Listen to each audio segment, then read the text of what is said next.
হবে নাকি তৃতীয় হবে নাকি চতুর্থী হবে নাকি কর্মধারায় হবে কিভাবে বুঝবো?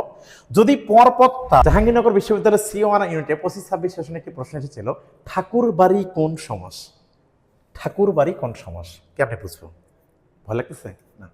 অপশন দেখতে হবে, 3-4টা অপশন আছে, ষষ্ঠী তৎপুরুষ, তৃতীয় তৎপুরুষ, চতুর্থী কর্মধারায়। রাইট অ্যান্সার কি হবে বুঝে উঠতে পারি না, টেনশনে কোনো কারণ নেই। মনে রাখতে হবে সমস্ত পদে সাধারণত দুটি পদ থাকে, একটি হচ্ছে পূর্বপদ আর কিছু পরপদ। কিভাবে? যেমন আমি লিখলাম ঠাকুর বাড়ি, এই ঠাকুর বাড়ি শব্দটাতে বা সমস্ত পদটাতে দুটি অংশ আছে, একটা হচ্ছে ঠাকুর, একটা হচ্ছে বাড়ি। এই ঠাকুরটাকে বলা হচ্ছে পূর্বপদ আর এই বাড়িটাকে বলা হচ্ছে পরপদ। তো ষষ্ঠী তৎপুরুষ হবে নাকি তৃতীয় হবে নাকি চতুর্থী হবে নাকি কর্মধারায় হবে কিভাবে বুঝবো? যদি পরপদটা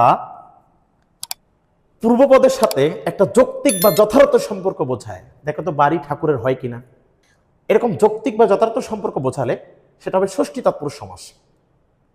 এখন ষষ্ঠী তৎপুরুষ সমাস হলে এর ব্যাসবাক্যটা কি হবে?